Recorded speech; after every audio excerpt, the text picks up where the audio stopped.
Get more confidence. Get that promotion. Get moving up the corporate ladder. Get a better gig with an MBA from Mays Business School at Texas A&M University. Whether you're starting out or stepping up, now you can take your career to a whole new level with a full-time MBA in College Station and convenient weekend options at Houston City Center. Texas A&M has a program to suit your schedule. Visit mba.tamu.edu. And Giga-Maggie.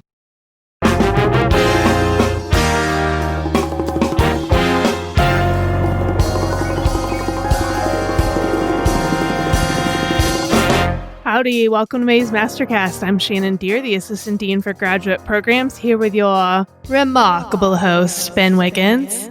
Good morning, Shannon. How are you today? I'm well. How are you? I'm doing well. It's a rainy day in Aggieland this morning. But beautiful. We needed rain. I went wakeboarding yesterday, and it's kind of hard to be hot when you're wakeboarding, and it was hot yesterday. It was mega hot yesterday. Yeah, it's that time of year. I came home red-faced, not sunburned, just, like I had gone for a run, which is not normal. with that flush. You know who always has that flush right now? Brielle, the baby. She's always got that. She's always got those rosy cheeks. I don't know if that's just a baby thing or if we need to put a little more sunscreen on her face. Or she's just hot because it's hot. Maybe, yeah, that could be it. Could be it.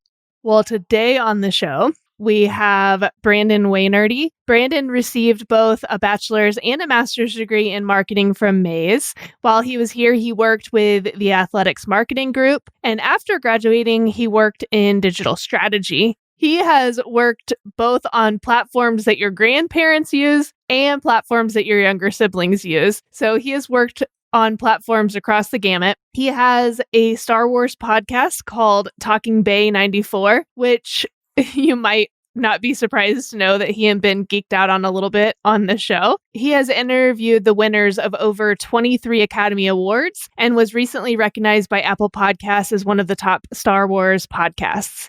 What Brandon brings to the show most is that experience he's had with social media marketing and how companies can use that to really leverage their brand. I hope you enjoyed the episode with Brandon.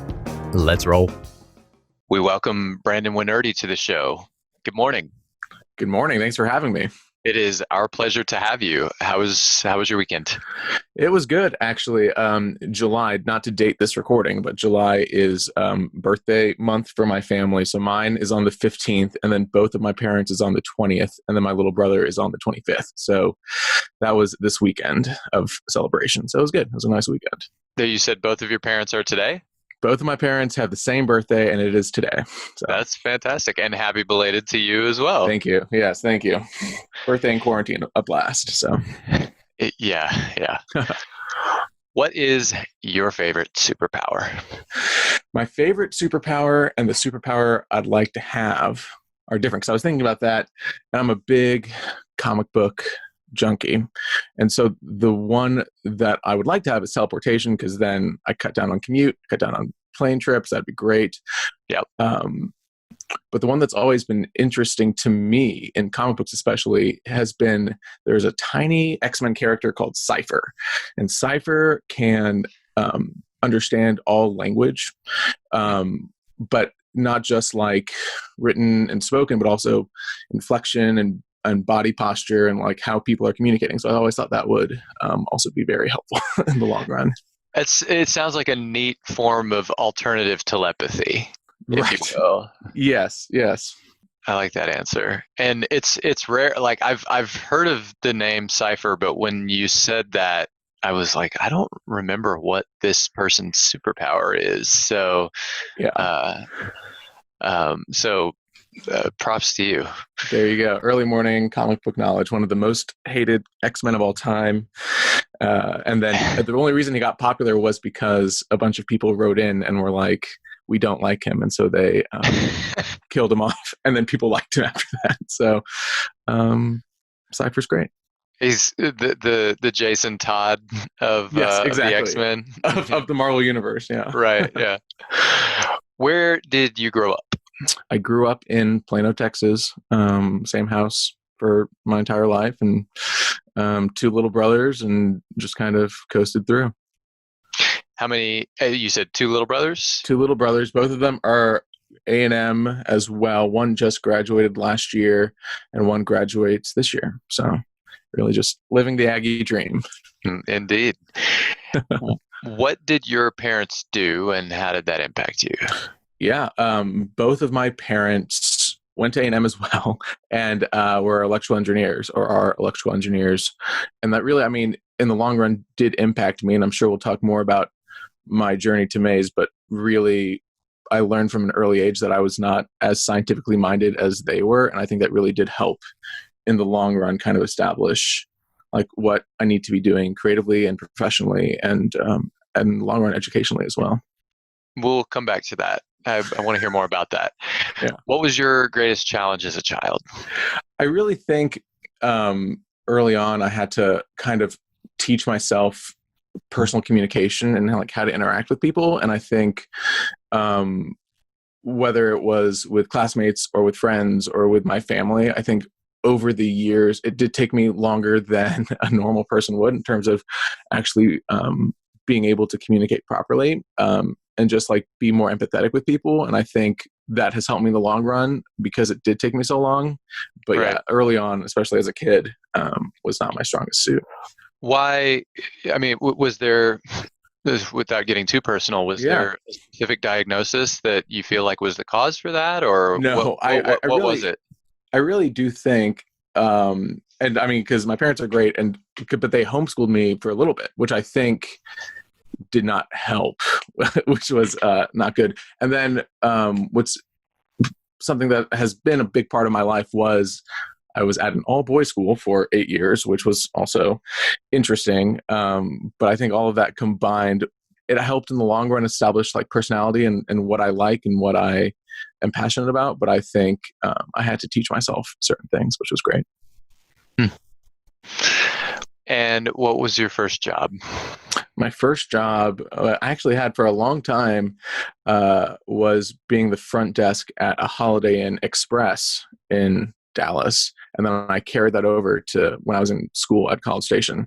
That's how I paid for my study abroad, was working at the front desk of the Holiday Inn and Suites in College Station. So I really, I mean, again, going back to personal communication and trying to deal with a bunch of different people at all hours of the night in very intimate situations. Like I really do think that was a big help. In all kinds of moods, no doubt. Right. Yes. Everyone super pumped to be staying at the Holiday Inn and Suites in College Station. So it's great. Right on. I'm right there with all of those people. Any funny stories from that? I mean, it was interesting because my shifts were always after school. So it wasn't the late shift, it wasn't the night shift, but it was, from 4 o'clock to 11 o'clock, on weekdays. And so you would get, I mean, I would remember one of the things that always stuck out to me just as a sports fan is when we were moving to the SEC and all of the referees of the SEC came into College Station for the first time and stayed at the Holiday Inn and Suites. And then I was the one that had to be like, hello, welcome to College Station. I'm an A&M student. Like, this is your first interaction with A&M ever. And so that was an interesting time. But then also you get your late night, like, there's blood in my room. I'm like, that's good. Okay, yeah, no, I'm definitely equipped to investigate this. This sounds like a blast and a half. So fun times. There's blood in my room. Can I ask? Go ahead. I don't know. We never identified what the cause of that blood was. It was also, I think, just like something red on the carpet that someone was freaking out about. But at 10 o'clock at night, like literally alone in the hotel as an employee, not the best call to get, I'll assure you. So. There's no convincing necessary. Yeah. Yeah. Your road to Mays. What made you? Your parents both came here. Your at least one brother both little brothers. Yeah. Okay, so you were an Aggie family. Was it just something you always took for granted as this is where I'm going to be? Well, I think it actually contributed, at least initially, to the opposite of that, which was, my grandpa taught here as well in the 60s and was vice provost. And then my parents both went there, and this is where they met. And then my uncles and cousins and everyone went. And I think like the contrarian me really did want to like do something else or be somewhere else. And I applied to probably 13 schools and, got into most of them and whittled it all the way down. And by the end, it really was a decision of what felt most like home almost, and what felt the most comfortable, and what felt like it had the most opportunities for me. And that always kept boiling down to Mays. And so it felt silly to continue to just not even consider it because my parents went here. So it worked out in the end. I'll say that. And then you got a master's in marketing here as well, correct? I did. And that was a great opportunity, not only because the program was great and number 2 in the nation, but also the job that I had currently, or I was working at the time, it was an opportunity for me to continue that for another 2 years, which was great. And I was working in the athletics department for A&M. So it really worked out in the long run where, 6 years in College Station, and, the experiences I had and the classes I had and the people I met all really contributed to a great time. Both my wife and I have worked in some capacity or another for Texas A&M athletics. Yeah. I'm probably a little before your time, but she might have been concurrent. What were you doing for the athletic department?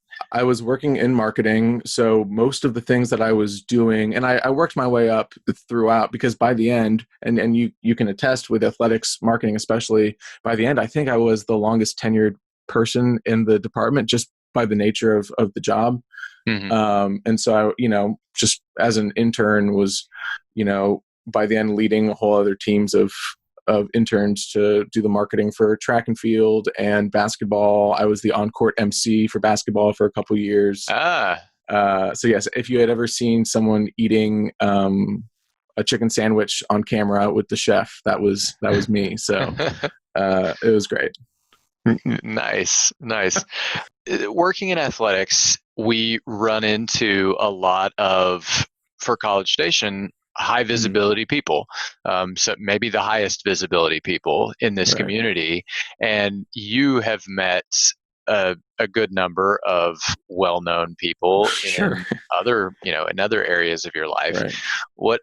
What's your best story about meeting a famous person? Yeah, I mean, with athletics especially, and you can attest to it, the thing that was always kind of drilled into us, which I really do appreciate now, was kind of acting, they called it being a duck on the water, right? Where on the surface, you're very calm and you just act normal no matter what. And, underneath the water, your legs are moving as quick as they can and you're freaking out inside. And that's kind of what they really imparted to us, especially, working in A&M athletics with, and growing up as an A&M fan, like you're interacting with all these people you grew up idolizing or grew up watching, or whether it's AC Law or whoever. And so athletics was an opportunity for me to like really just play it cool most of the time. And then finally, I think it was 3 years into the job, Johnny did come back or whatever for an on-court or on-field presentation. And they knew, because me going to school while Johnny won the Heisman, I think, really kind of not messed up how much I love A&M athletics, but my love is really tied to that era and to Johnny especially. Yeah. And so they were like, okay, Brandon, like you're going to have to take this very seriously and you're going to have to just play it super cool. But you are Johnny's personal, like on-field assistant for the entire game. Like, can you handle this? I was like, yes, sure, that's fine. Like, please, it's fine. Like, thank you for the like week of warning so I can like gear up for it. But there are like a ton of pictures of me just like grinning like an idiot. Like I'm just like smiling ear to ear and he's just like saying, whatever. And I'm just like, yeah, no, that's great. No, this is the best thing I've ever heard. Yes, those are really good French fries. Yes, no, you're correct. Like that is the best Mexican food in College Station. You're so right, Johnny. That is, yeah, you're right. But it was, that is still probably one of my favorite memories. But you're right. I mean, athletics, whether it's Lyle Lovett or, the governor or whoever coming in through, athletics, it is really important to just take it very, very seriously. 'Cause you never know who's going to be right behind you. So. It's funny you mentioned AC Law. I still have my ticket. Oh, nice. I still have my, the big thing that my boss in basketball, I was like, hey, if you did an AC Law bobblehead night, like it would be the biggest deal in the whole world. Like you have no idea because you didn't get it, And I have the AC Law bobblehead that was like, people lined up around Reed for it. I was like, this is, I was correct. People love AC Law. Sure do. What's the longest you've ever waited in line for something? So we've talked now about my weird obsession with Johnny Manziel, and we've hinted at comic books. And so and you can see the Star Wars books behind me. So we're going to really just delve into another aspect of my obsessive personality, which is collecting movie posters.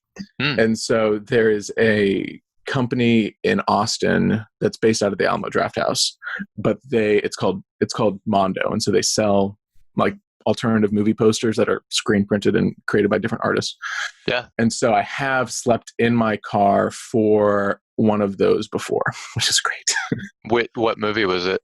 So the one that I especially slept in my car for was for original art. And so an artist I really liked did a bunch of paintings and was selling the individual paintings of eyes of different like movie characters. And so I ended up getting Christopher Reeve as Superman, I think was what my final choice was. But that's a good one. But yes, I have slept in my car a few times for dumb nerd stuff. So I feel good about that now, looking back on it. I mean, you've got some really cool stuff as a result. But let's talk about your podcast a little bit. Tell listeners just the quick hits about what you're doing on the show. Yeah, so a few years ago, it really was kind of a conscious decision of mine to delve into podcasting. I mean, I'm sure as you can attest, right? Like it was really important for me to kind of, if I was recommending it in jobs or I was recommending it to clients, like I needed to have some understanding of what that would actually entail and what, even just basic equipment would be and how a good show operates. And so I really kind of analyzed like, what could I be even like recommended to even talk about, or what would even I be qualified to say? And it really did, again, boil down to Star Wars. And if you look at a Star Wars podcast landscape right now, it is just the same podcast over and over again. And a few do it very, very well, but it ends up being two guys drinking a beer over a mic talking about what's the latest in Star Wars. And every week they just say the same thing, and it's what you've read on Twitter or on the internet or whatever. And so it was really important for me to break from that and find something unique. And I think that's with all good podcasts or interesting podcasts, it is just a unique viewpoint. And so I really did just focus on talking to people that actually made Star Wars is what I wanted it to become. And so Talking Bay 94 is just me doing long form interviews like this, but with people that either were in Star Wars or worked on Star Wars or wrote for Star Wars. And that's been going on probably 2 years now. And so that's been really a nice little project for me, but a lot of fun because I get to talk to a lot of my heroes and a lot of people that I grew up watching. I have a controversial take. I've watched I'm ready. I've watched all of Star Wars except Episode 9. Okay. And I've watched the original 3. You were going to say something? I was going to say, is there a reason you haven't watched 9 yet? We'll get to that. Okay, I'm lay it all on me because I have my own controversial takes as well. Yes. I watched the original 3 and then 7 and 8 with my wife in the last year and a half because she had never seen Star Wars. I did not make her watch the prequels, even though I think Episode 3 is perfectly fine and fits in with the rest of the canon just fine. So I think so my take is I think Episode 3 is underrated. I think Episode 4 is overrated. The original Star Wars, I think, is overrated, and I think that 5, 6, 7, 8 are kind of properly rated. I like Empire. So my issue with Episode 4 is it's all shot so tight, which probably nobody noticed in 1977. It was just, this is like the next evolution of what 2001: A Space Odyssey gave us in 1969, I believe. And this is so innovative, and the idea of a lightsaber. I mean, lightsabers are cool now, but in 1977, it was just incredible. But watching it now, it's a little underwhelming, and we're used to seeing it. It just hasn't aged well. We're used to seeing 400 extras on the scene of prepping for a run on the Death Star or whatever it is we're trying to destroy now, and there's no more than 7 or 8 people in any scene until they're meeting with the pilots for the Death Star run, and then it's like 15 people in a room, and it's shot like this. And so I understand how important it was, but I just don't feel like Episode 4 has aged very well. I like Empire after Hoth, which is weird because Hoth is one of the centerpieces of that movie. But I just didn't. There was some stuff they did with the logic of what was going on out in the cold and the odds of survival, or this or that, and then what do you know? It all worked out. But then after that, I think Empire is properly appreciated, and the duel with Darth Vader is obviously an iconic scene, maybe the most iconic scene in film. And then Jedi, I think that the second half of Jedi is really great too. Episode 7 I felt like was just a remake of Episode 4. And Episode 8 I did not appreciate. So, and that's why I haven't gotten around to 9 yet. I'll watch it at some point, I'm sure. Yeah, I will say people that didn't like 8 liked 9 a lot more, and then I was the opposite, where I really liked 8 and then didn't like 9 as much because they just retconned a bunch of stuff. And they're like, okay, like you didn't like what we did in 8, like we're just gonna not do that in 9, so you might enjoy it. Interesting. Yeah.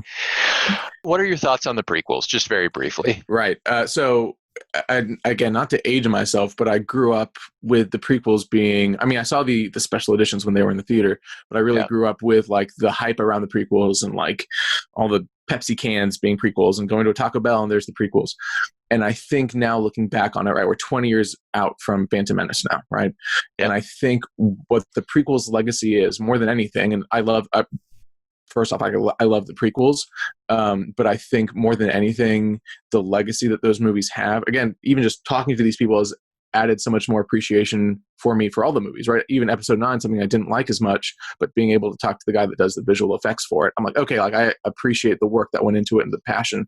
But with the prequels especially, if you look at how modern movies are made and marketed and even shown in a theater, it all boils down to the decisions Lucas made to make the prequels, right? It was the first digital only movie shot. It revolutionized what computer graphics could do. It had the first all CG main character, and then just how it was marketed and how Lucas like really made sure that he controlled every aspect of it. I think now we're seeing movies. Avatar is a great example where James Cameron is then again breaking the box office record set by Lucas, but then also making theaters upgrade to 3D and upgrade to high frame rate. And I think the prequels, more than anything, whether the story was good or the acting was good or whatever it was, have changed how we view movies, right? We wouldn't be able to have an Avengers Endgame without Attack of the Clones, which I think will only become more apparent in time. So that's my prequel take for the morning. Interesting stuff. Yeah, I guess so I wrote for television for several years, and as someone who's, I guess from a technical perspective, I can appreciate the prequels, and I'm not as much, given my creative leanings, I'm not as much of a performances person as some writers are, but yeah, the story, I thought the story in 3 was very serviceable. 1 and 2, there seemed like there was a lot of over and back. I don't know. They're not my favorites. Yeah. So. This is a Star Wars podcast now. This is great. This is my wheelhouse. This is great. Yeah. Let's talk about digital marketing and what you've been doing the last 5 years. Yeah, sure. So after school, I was able to get a job at a digital marketing agency, which I think was a great opportunity for me to really learn what social media is professionally from the ground up, right? Because it's very easy to be like, yes, I'm great at Twitter, or I have a lot of followers on Instagram. But that doesn't necessarily translate to being a successful communicator for a brand. And so that has really evolved over the past few years for me, kind of going from one agency to another, learning a ton, but also being able to work directly with platforms and kind of figure out what the best practices are for everybody. Mhm. And so, sorry, hold on. So what I've been doing since was, first I was at an agency and I was doing a lot of work for Metro PCS, Metro by T-Mobile now, doing a lot of their, and it was great using my athletics experience, but I was doing all of their UFC marketing. And we were able to really do a lot and turn a UFC experience, which is typically just pay-per-view based. But we were able to turn it into a real Twitter focused event, because that's where everyone is, right? You're watching the fight at a bar, but then you're tweeting about it and you're texting about it. And we were able to do a lot of live capabilities with fighters to do commentary. And so that was, I was flying to Las Vegas 6 times a year and flying to all the different fights to be able to capture that. And that was a big push, especially on Twitter's part as well, because no brand was really doing that. But then also having to switch gears and do, hey, get this free iPhone 4 from Metro, that kind of creative, and being able to put paid money behind it and figure out what the best actual visual cues for social graphics are. And then from there, during all of that, kind of like what we were talking about with my podcast, but I was also running a website in my spare time, which was pop culture and kind of just Dallas movie reviews, sort of, and that got the attention of a movie production company here in Dallas. So then we got effectively bought out, but me and my partner there went over and went in-house to then market for their movies and really kind of focus on how to market low-budget digital movies, or how to market low-budget movies that wouldn't necessarily be in a theater, but would be on VOD and would be on iTunes. And so that was a really good challenge for the past year and a half. And then I'm about to make a jump, because we were also doing a bunch of podcast networks and we had, I think, 20 shows over the course of the year with like 5 million listens, which was great. And so now I'm making the jump and doing that for a Dallas digital agency and building up their content network as well. So that'll be the next step. Now, these movies that you were talking about, were these feature length? Were these short films? Or? No, they were all at least 90 minutes. They were all mostly horror films, which is, again, like that's kind of the history of movie making, where you have the Roger Cormans of the world that would make these, low budget horror movies that can still be played right alongside, whatever movie's coming out. And there was an opportunity, especially in Dallas, to be making these movies with lower budgets, but with big actors, and then really have them be based filming in Dallas. And I think that was very alluring to me, just because movies like RoboCop or Logan's Run or whatever were all filmed in Dallas back in the 80s. And Dallas had been a real big community for film. And it was kind of nice to be able to try to build that back up with these movies. So I was going to ask, was it the Roger Corman model or was it the Asylum model?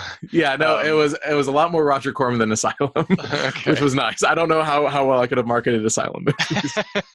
For our listeners, the Asylum model is to develop films that are similar to other larger movies that are currently in production.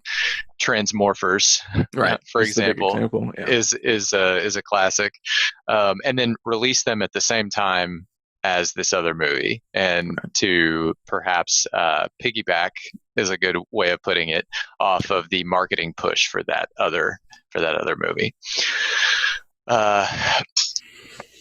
But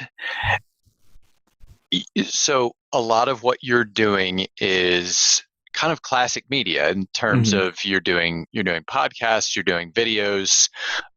You talked a little bit about helping influencers better understand how to actually work with a brand. Yeah. What is the thing that you think? Not that we're trying to train influencers here. Right. What is the thing that you think they get wrong most often? Yeah, I really do think, and kind of like what we were saying earlier, right? It's very easy for someone to be like, yes, I have 100,000 followers on Instagram.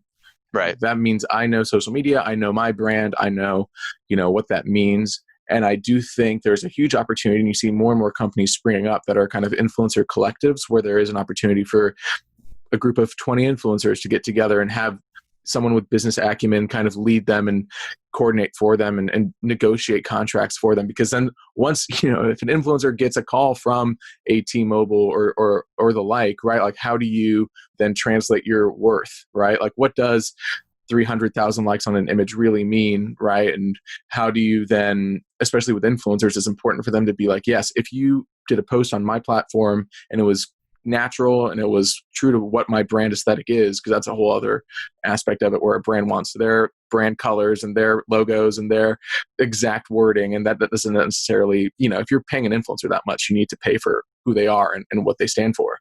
But then if you can translate, you got this many clicks, you got this many purchases because of literally just my post. Influencers can be wildly successful, but they can also just be the worst investment just to say that you had an influencer campaign. So it really is finding that balance and finding that communication with kids most of the time that might not have business experience. Obviously, this varies to some degree, but what is the value of a comment relative to a like? In what sense? So you're saying like a fan commenting on someone's picture, or you're saying an influencer commenting? No, the fan commenting. Yeah. So one of the best things that you can look at is you literally just have to do a deep dive into an influencer, right? Again, like if you had a Kim Kardashian post about your product, right? You would really have to go delve into the comments, right? Because if the comments are all, wow, Kim, you're the greatest, like, I love you. What did that do for your brand lift? You know what I mean? Like they might have seen your logo very briefly, but they just immediately went to what they always post on every single image. And so really what you're looking for are the people that thought a little bit more about who you are as a brand and what you're doing. And that's why you'll see a ton of brands be like, use the hashtag X or leave a comment with your favorite whatever to be entered to win. So at least they have to be cognitive a little bit more. And that's where you'll see more and more influencer marketing leading, because you have to really find the fine line between a comment or a like, which is great and easy for someone. Or, then you see brands that are like, oh, leave a video or like make a movie or do a dance or whatever it is.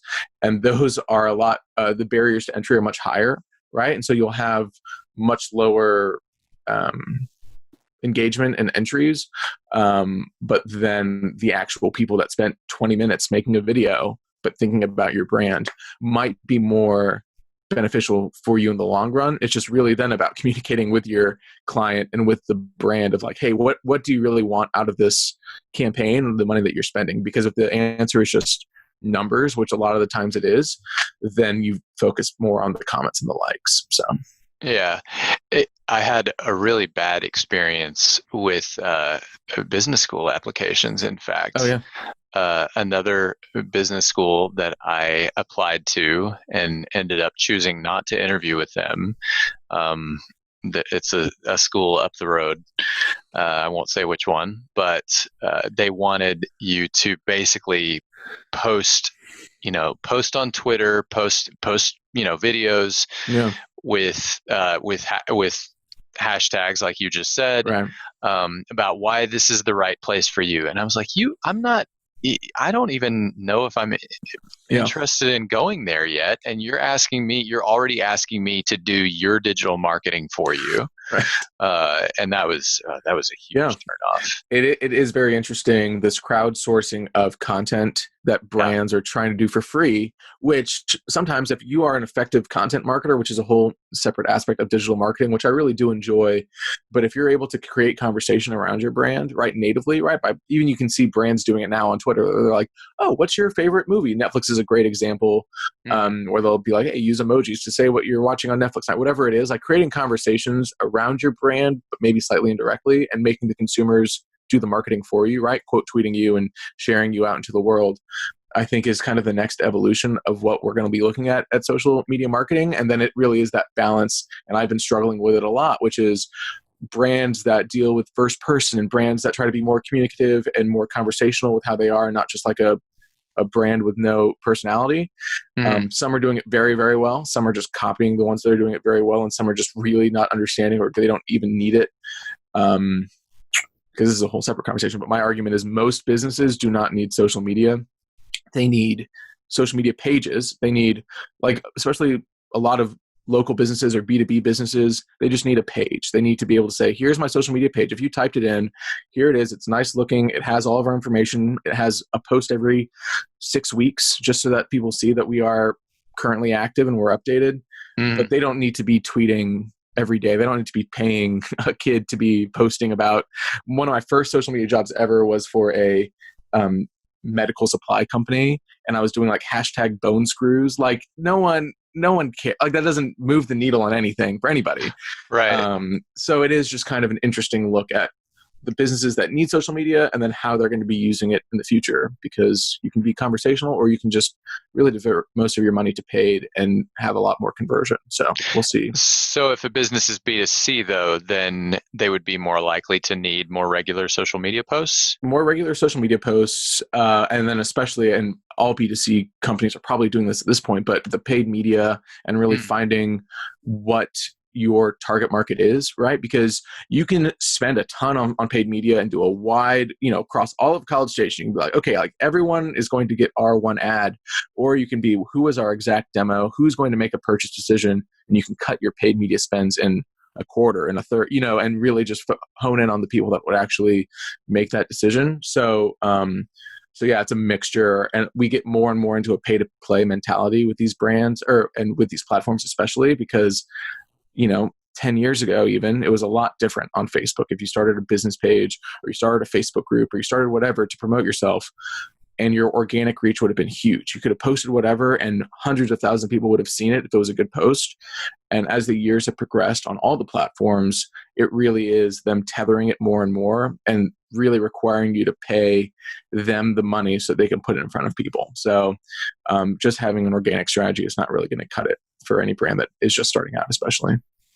I'm wrong about stuff all the time, but one of the things that I feel like I was on early was the idea of asking a question instead of making a statement. I started leading discussions on Facebook as early as 2008 or 9.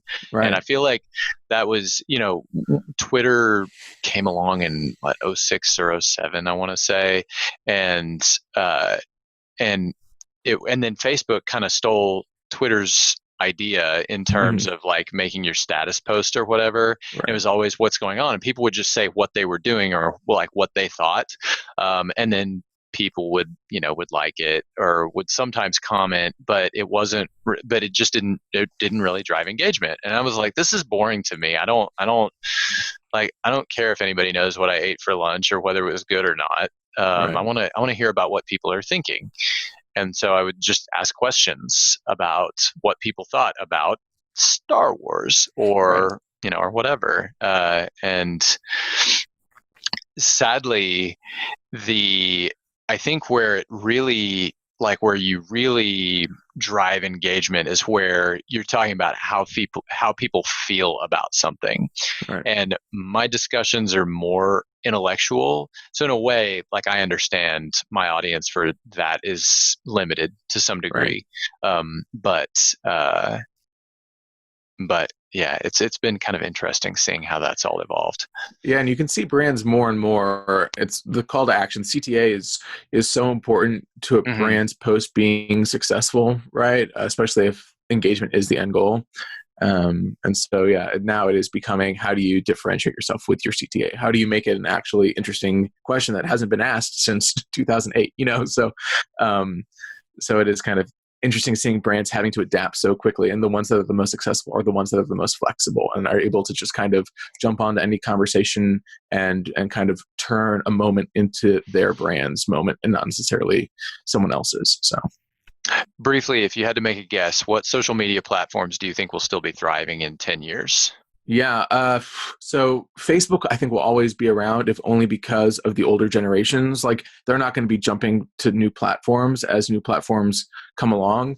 And It's really going to be like, even you just saw it with TikTok. TikTok has really only hit its stride in the past 4 or 5 months during this quarantine. And so it really is like, where is the younger generations going to be going from here, right? And you see a lot of them already turning away from Twitter. You see them using the Instagram platform, especially not how it's supposed to be made, right? They're making their fake Instagram accounts, and they're really trying to get around different parameters that Instagram kind of puts on them. And so I think it's going to be the brands and the platforms that focus on what they're actually doing and how they're actually making things. And that's why I think TikTok has been, for better or for worse, so successful over the past few months, because it was the exact thing that the younger generation was looking for and using the other platforms to do. And they just kind of put it all together in one. So it's really going to be where the younger generation goes. You mentioned fake Instagram accounts and getting around the parameters. That like, is that because you can't buy followers anymore, or what? Well, because one of the things that has stuck out to me, especially about the younger generation, is yes, there is a drive to have more followers, but the bigger drive is having close friends, I think, in my opinion. Okay. And so you'll see with fake Instagram accounts, and then Instagram finally put out close friends is how they answered that, with the green circle on your stories. But initially people were they call it Finstas, right? And so that your parents couldn't follow it, and it wouldn't say your name. It would just, only your closest friends would know your Finsta account, right? And so, and that really did transform into close friends, and then how they're using Snapchat even still.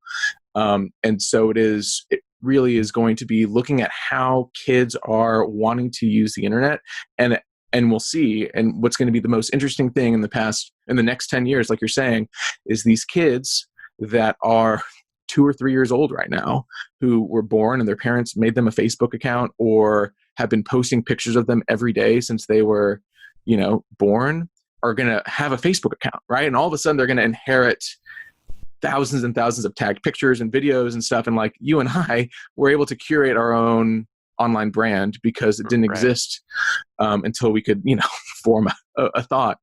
And so it's going to be very interesting to see how they pivot, because I wouldn't want a Facebook account as a 16-year-old when I make it and I log in and all of my naked baby photos are there. You know what I mean? Like there's no reason for them to stick there.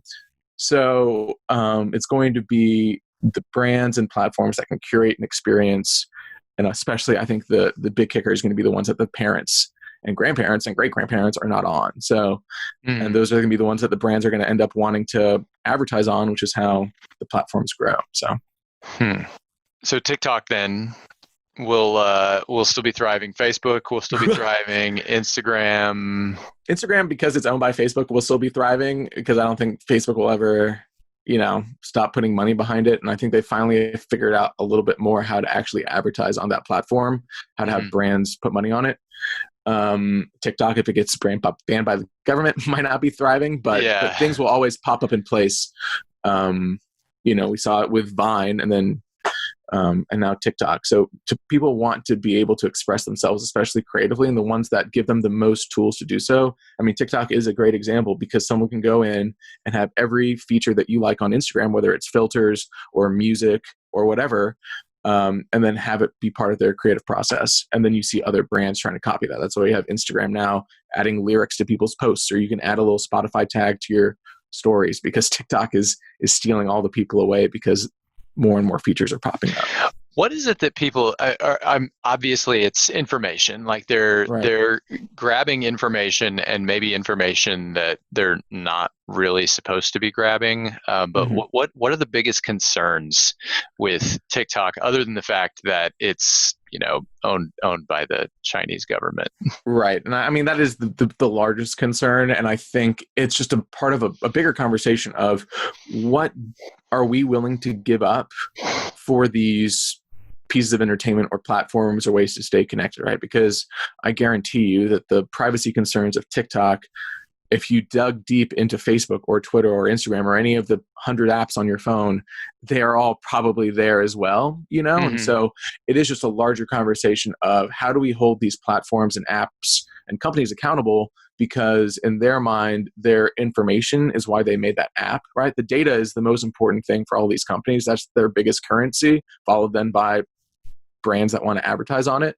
And so they're not going to be able to give that up lightly. And if they are able to get away with it with their thousands and thousands of pages of T's and C's, like there's no reason for them to give it up unless the government intervenes at this point.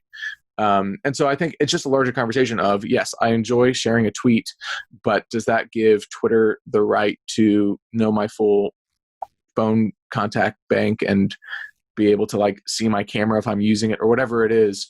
I think TikTok is just like a step further, but it is not that far away from the other apps we have on our phone. So, which is bad, but just a part of the surveillance state that we're in. Or so.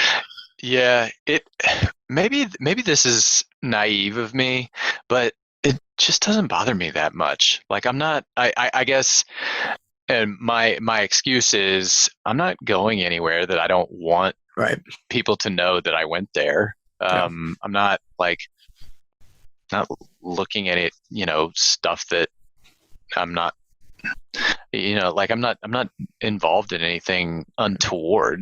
Mhm. And I don't mean to be, I'm not trying to be judgmental about that. Right. People want to do their thing, and I say, let them do it, as long as it's not hurting others. But I don't know. I sometimes there's like the I feel like we value privacy so much in part because we were told that it's important. Mm-hmm. And truthfully,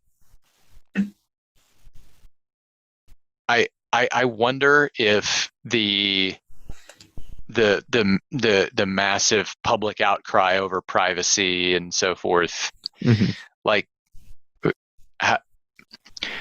obviously there are certain things that need to be private, but I think we may be casting too broad a net with that. Yeah, I do wonder what our lives will look like, let's say in 10 years or in 20 years, and how much we'll have left in terms of personal identity that wouldn't be known. And I do think the more that we give up, the more we'll value whatever privacy we have left, right? And I think that's what people are kind of discovering over time. And so I'll be very curious about because right now it is easy, right? Like it's easy for me to be like, I really don't care if Facebook knows the 1,000 numbers in my phone. I don't care that they have all my photos. I don't care that they can match my facial ID because, like you're saying, I'm not doing anything. I don't, it doesn't matter. And then I wonder, as things become more and more public, what will end up mattering to people, right? Like what will be the end kind of line in the sand? What will be that thing that makes people be like, that's a step too far. That's something I'm not willing to give up. And we'll find out. Right. And people talk about the witchcraft of Amazon knowing what you were talking to your friend about, Right. like a couple of hours ago, and you pull up your phone and now like, here's an ad for it. And we complain about, we talk about that in the form of like what sounds like a complaint. Like this is, they're casting spells to know what I'm doing. But yet, would you rather have an ad that's relevant to you that actually talks about something you're interested in? Or would you, rather have an ad for, some kind of, spot cleaner you put in your dishwasher that, it's just not in your lane. And I would rather see stuff that the internet thinks is relevant to me, even if it's for one of those like bespoke services that sends you like guy stuff every month, and I'm never going to buy that, but it's like, it's kind of fun to know that it's out there.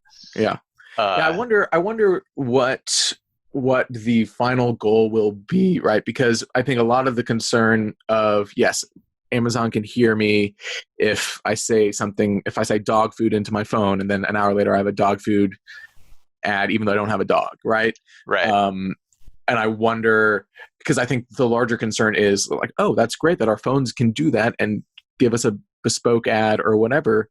But how if it was in the hands of the government, or it was in the hands of people that weren't trying to just sell me something, but instead trying to, I think people go and think about reading 1984 as a fifth grader, right? And like thought crimes and things like that, where it's like, at the end of the day, like how much privacy are we really not ever having, right? By installing an Alexa in our home, or, talking into our phone. So again, it's a bigger conversation way past us, and it will be very interesting of saying what is the benefit and what is the actual cost of this, and being able to be like, okay, like, yes, I do think that having a personalized ad is important to me, but I don't want to be giving up these 10 things in order to get that ad. So it's something that I think this TikTok conversation is interesting, because it's opening people's eyes up to it a little bit more, but it is a much larger problem, and it will only continue to get bigger over the years. So just don't say anything to your phone for a while.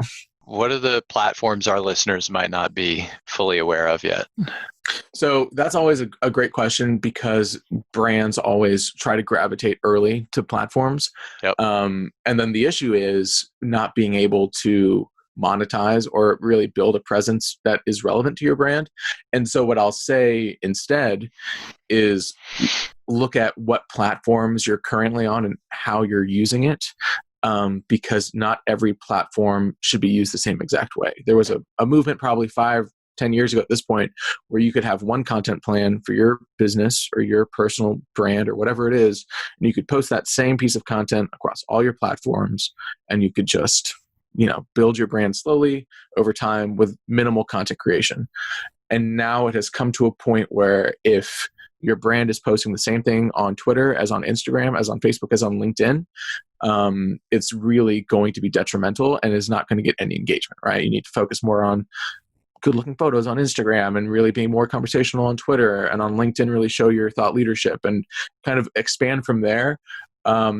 But what I would recommend is, instead of trying to dive into the latest, we should do a TikTok dance for our B2C company, like really figure out what platform or platforms is the best for your brand and where the most of your target market is, and build from there and find your best voice and your best kind of practice on that platform. And really what I've heard the most and what I agree with the most is, of all the platforms that currently exist, LinkedIn is still the best for organic reach and actually hitting people that are relevant to your interest, right? Because you know at least a certain type of demo is on that platform, and they really have not limited, because I'm not putting paid media behind any of my posts on LinkedIn, and really not a lot of people are. And so it really is. Yeah, exactly. So for the next, I don't know when this podcast is coming out, but for the next 2 weeks, if you have a second and you're able to post even just a thought you had or a paragraph you think or whatever, you can see how effective that can be with not only establishing your personal and professional brand, but also reaching a lot of people that you might not otherwise. You wouldn't on Facebook if you posted that same thing. Right. Let's move to rapid fire. Okay. What do you consider your most valuable failure? So I'm glad we talked about working in sports already, because I really do think that was my most valuable. Failure is a great word for it, but especially I worked in A&M athletics for so long, and it was such a great experience. And then one of the summers, I think when I was in grad school, but I went and worked for the Houston Texans for a summer, and I worked for their training camp just during that whole summer. And what I realized was sports was not for me, if only because of the hours and the amount of time that it was taking. I was getting there at 5 a.m. and I was going home at 8 p.m., for a whole, and I was like, okay, the access you have and the cool photo ops you have and the people that you meet and what you're able to accomplish is so incredible when working in sports. But then I was like, what would I be giving up, right? And you're giving up, all games are on weekends in the evenings, right? What you're doing is you're working so hard, and then you're also kind of sacrificing any potential personal time or any time to build further relationships outside of work. And you're getting paid like $9 an hour that's even generous. $9. That sounds great to 20-year-old Brandon. Sign him up. Right.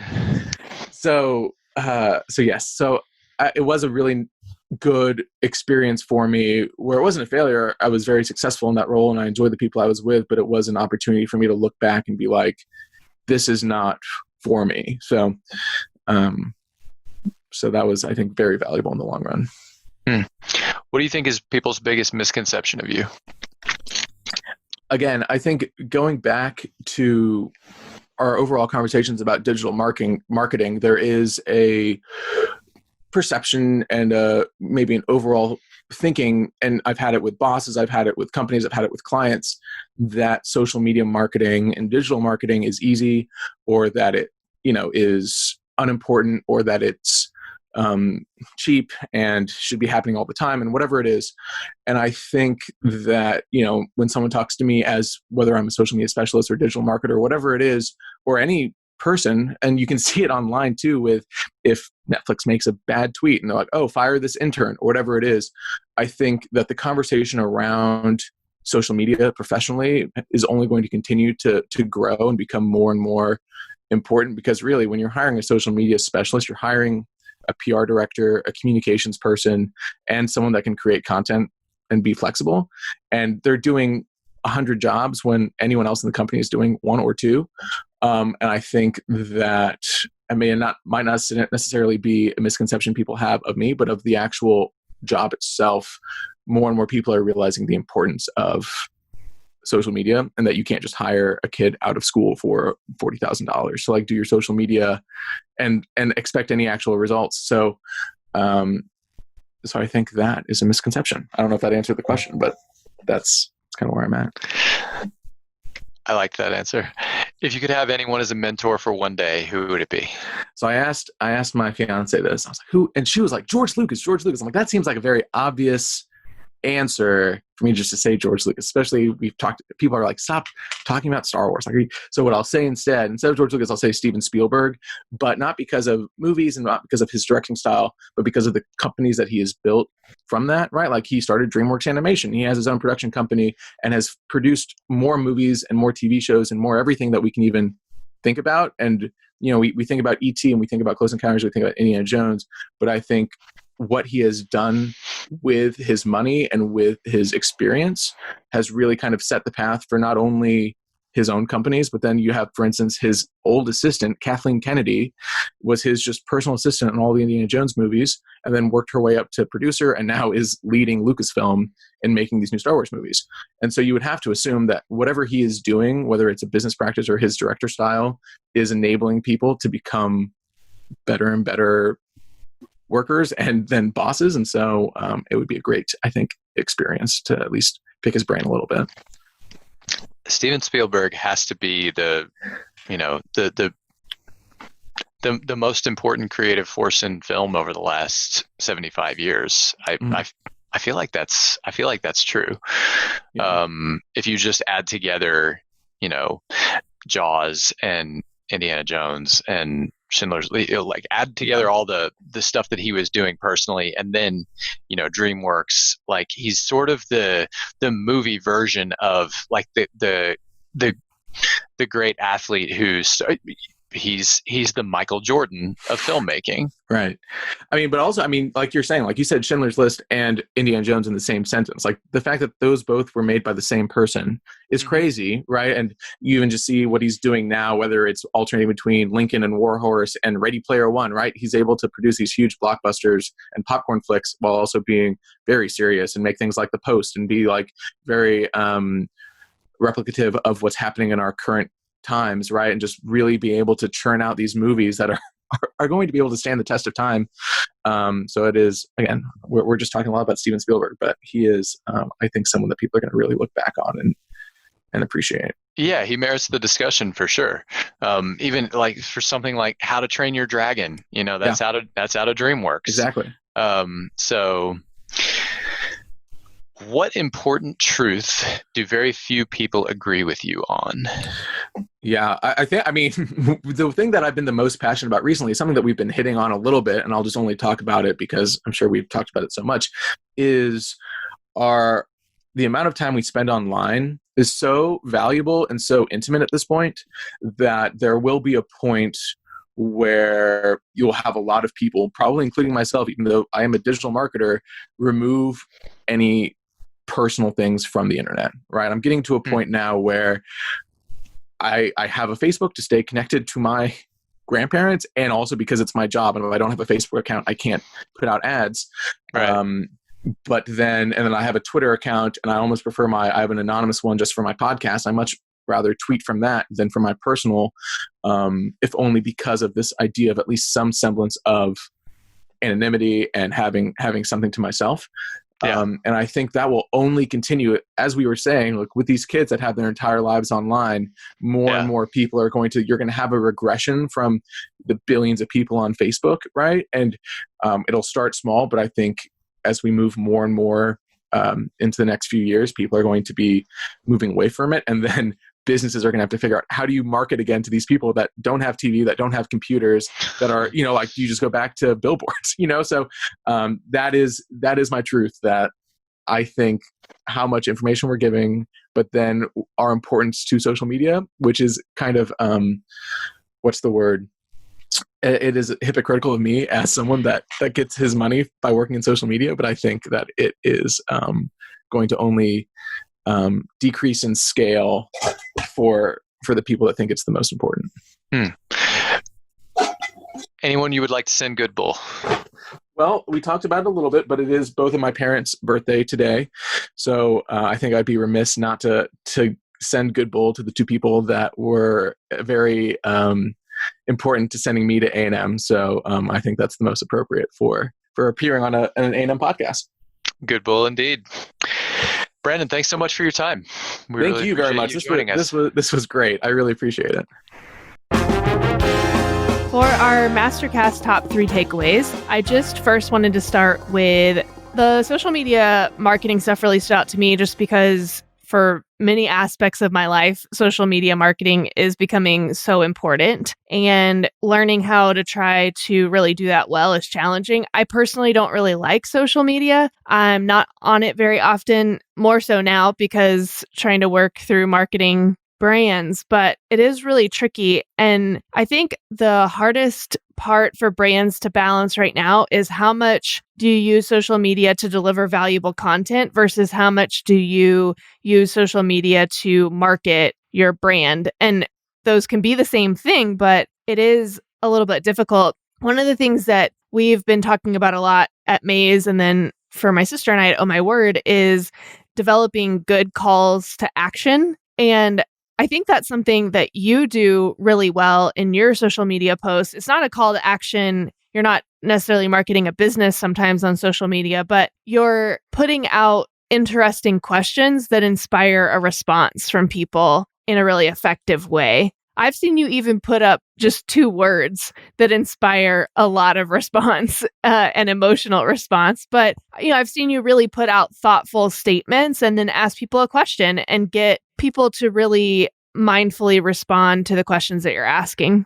Yeah, there's a lot to unpack in what you said, so I'll try to take it in order. To me, social media advertising is kind of the new television and radio, maybe all rolled into one. It is the default form of advertising now. I think when people say, where do we want to advertise? It's PPC. And you also hit on another compelling point, which is striking the balance between content and call to action, or if you will, to use another phrase you had in there. In television, the formula was, you do a 30-minute episode, or really like a 22, 23-minute episode with ads at the beginning, a third of the way through, 2/3 of the way through, and then at the end. And then for hour long, like there are usually 5 acts, sometimes 6. It wasn't quite as formula driven there. There was a little more variation, but they kind of had it down to a science. I think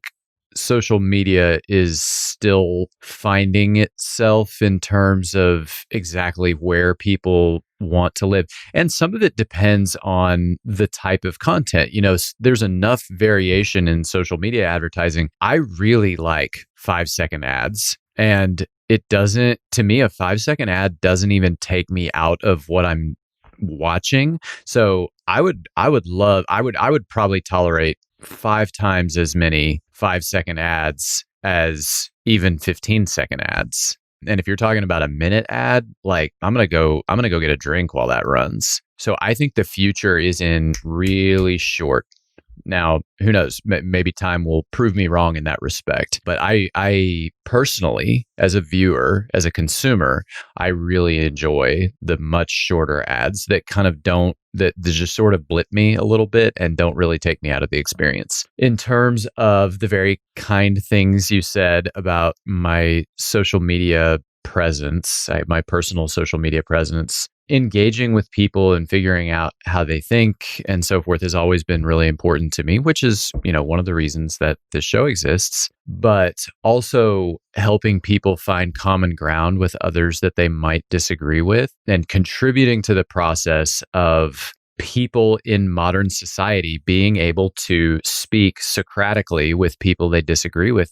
That's really important to me personally. And knowing that, so I find a lot of gratitude in knowing that people who might disagree with me really profoundly on a particular issue are really not so different from me after all. That's personally important to me for some reason. And I feel like many people could find happiness, a form of happiness in that, but are not aware that it's true. And so the rules that I institute on my page no personal attacks, have basically any opinion you want, no hate speech, but don't direct profanity at other users, no memes, all that sort of thing. All of that is directed toward you have to have mature adult discussion, but there is no censor. I try not to censor anything other than, personal attacks. And I mean, thankfully, we haven't had really to deal with any hate speech or anything like that. But people respond really well to that. And it doesn't drive the same kind of viewership, I guess, the same kind of audience numbers as it would to just, as I said the other day, just pick a side and dial it up to 10.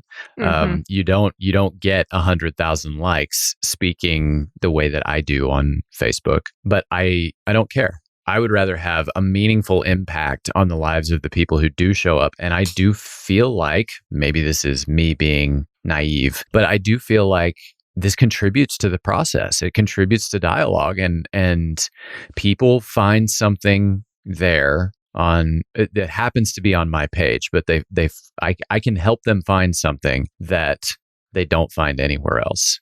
And yeah, that matters to me.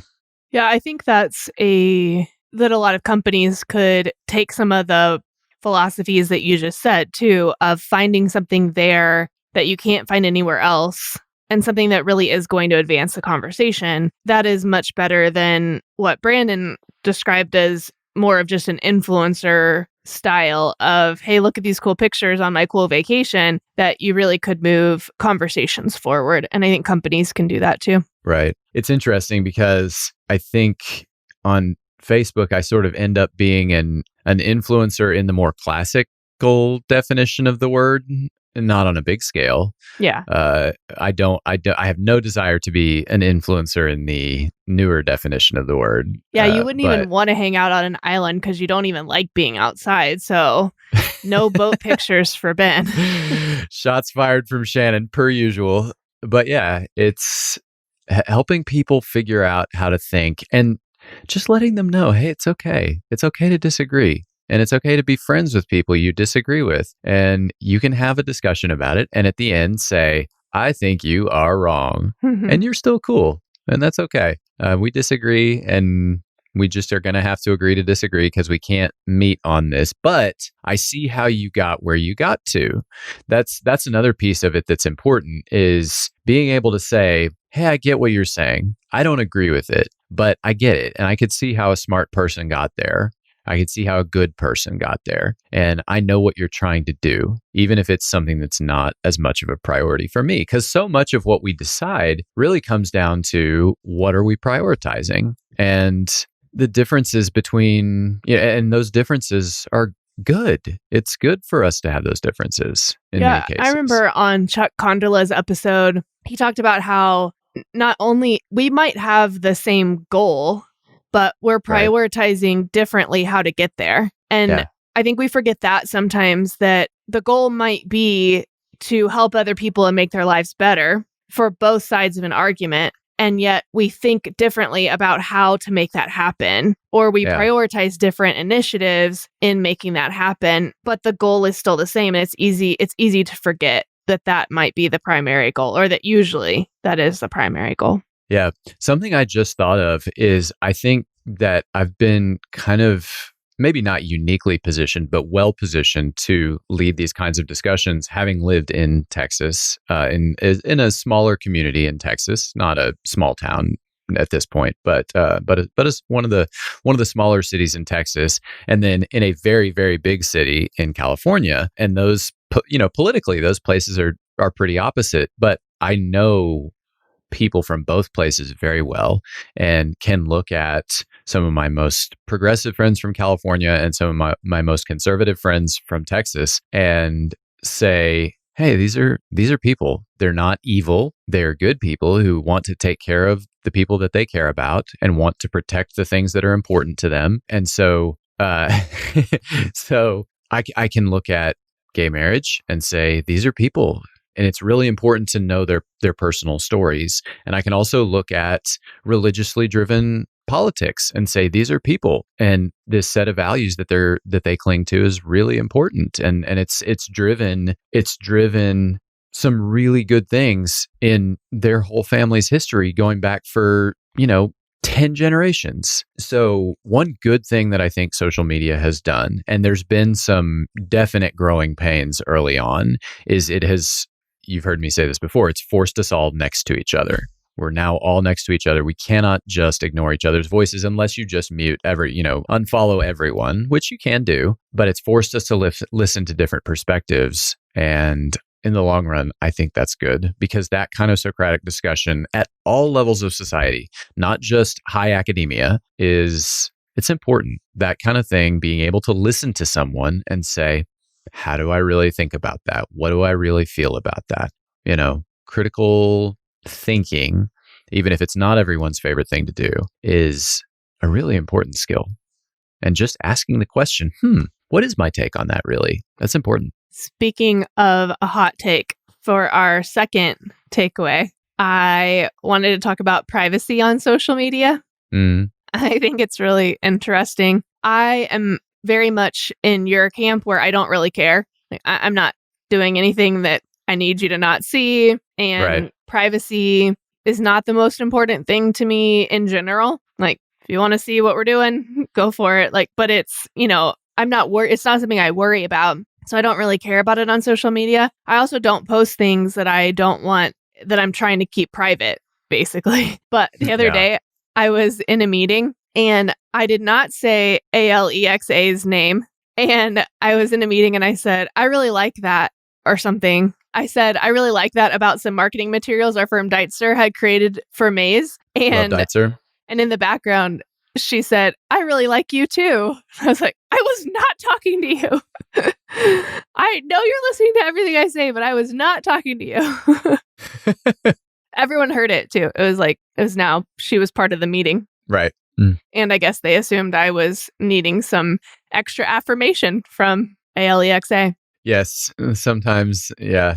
Anytime Maddie, my lovely wife, who our listeners are now familiar with, anytime she tells me about something that she said to who, I always check the thing to see if she's listening. Not because I care about Jeff Bezos hearing anything that we're saying, but it's just sort of, sometimes I'll say it just loud enough to not be heard. I don't know why I'm playing games with Alexa, but going back to something else you said a second ago, yeah, I don't care if anybody knows what I'm doing. If people want to know what I'm looking up in my private time or what kind of deep dives I'm doing, welcome to my world. You're going to find a lot of incredibly nerdy stuff. And if that is, if you find that salacious or interesting in some way, honestly, have at it. I understand that not everyone is comfortable with, what they're doing in their private time facing public. And some people have things that they actually want to hide. And that's a whole different story. Well, I do think that the point that Brandon brought up was interesting, which is not so much about right now, but what will privacy look like in 20, 30 years? And I think that is a question that I hope someone is thinking about, because I don't really care that much, but there is a point where I likely would care. And I think that the places where I would care is how is the information used. I have a friend who is Jewish and has been really hesitant to do the DNA testing. And because she's concerned about, because the history of Jewish people, she's concerned about how that might be used someday. And not just for her, but for her children or her nieces and nephews. And so I think the issue with privacy is maybe less about, oh, you have my information, but how is that information being used now? And how could that information be used in the future? And I'm glad that someone's thinking about it, and it could be a problem at some point. My guess is that many people are thinking about it. No one has a well-outlined specific set of things in mind that we need to do about it. And what it'll be is it'll reach a point that everybody agrees is untenable in some respect or another. And then there will be an overreaction back the other way, because that's honestly how we behave as a society. It's definitely true in financial markets. The market is a series of overcorrections. And I think that's what's going to happen with privacy. Because right now everybody's kind of like uneasy about it, but other than the big Facebook thing a year or two ago, there really hasn't been, and when credit card information gets stolen, but everybody kind of agrees that that's sort of a case by case thing. But in terms of legislation or, anything happening on the national stage, I think the only situation where we've gotten to the point where we said, okay, now we have to do something is the Facebook thing. Which I'm not sure that something was necessarily done as much as even hearings were had. I don't know. A rare underreaction, perhaps. Yeah. But one thing that I'm interested to see how it continues developing is LinkedIn. I feel like I'm behind the curve a little bit. So everyone knows, all of our listeners kind of know how I feel about various social media. Facebook, I still like, I at least understand what it's supposed to be. Instagram, I think I get it, and I don't particularly enjoy it. Although I guess that's different than what I've historically said. I've always said I don't understand Instagram, and now I kind of do understand it, and I don't dislike it, but I'm just sort of, I'm just kind of bored by it. Well, it's not really conversations; it's pictures. Right. And I post pictures when Brielle does something cute, but there's I have a picture that I'm like, okay, the world needs to see this. That happens like once every 2 months. Mm-hmm. And Twitter, well, we know you hate Twitter. I feel about Twitter.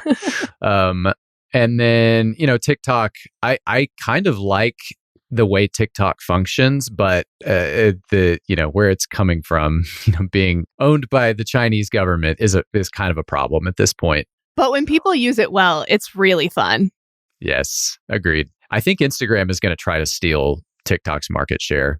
That makes sense. As well they should. And who knows, maybe I'll like Instagram more at that point. All to say, very long-winded way of saying, you're welcome, listeners, that LinkedIn, I feel like I don't quite get yet, but I like what it's doing. Mm-hmm. And I think developing more of a presence on LinkedIn is something I'm interested in. Welcome to the 21st century, Ben.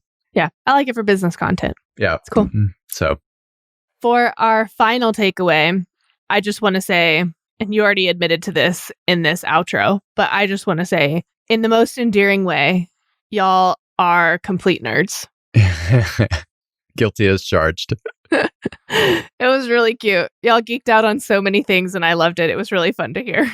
So thanks. Thanks for that. I was here for it. I still have not watched Star Wars, and I tried to watch Mandalorian, and I'm not doing so well on making myself try to watch one more so I can maybe get through it. But anyway, I appreciated y'all's conversation. So you've never seen the original Star Wars movies? Mm-mm. Okay. I've seen part of the first one. Well, the 3, right? The first made one. Oh, 4. New Hope. Obviously. As I said to Brandon, it's fine. It's shot super tight. It's distractingly tight to me. Empire is, at some point, I think you could probably watch The Empire Strikes Back, and after you get off the ice planet, everybody talks about the ice planet, but it's actually not good. The stuff that happens there is like illogical, and I don't enjoy it. After you get off the ice planet, I think Empire is actually really good, and the best single scene in the history of filmmaking, in my opinion. Thanks for that. You want to close us with a quote? I would love to close us with a quote. You find out life's this game of inches. So is football, because in either game, life or football, the margin for error is so small. I mean, 1/2 a step too late or too early, and you don't quite make it. 1/2 second too slow, too fast, you don't quite catch it. The inches we need are everywhere around us. They're in every break of the game, every minute, every second. Al Pacino from Any Given Sunday. Thanks for listening. Thanks for listening. An MBA from Texas A&M University can take your career to a whole new level. With full-time and weekend options, Texas A&M suits your schedule. So get a better gig. Visit mba.tamu.edu.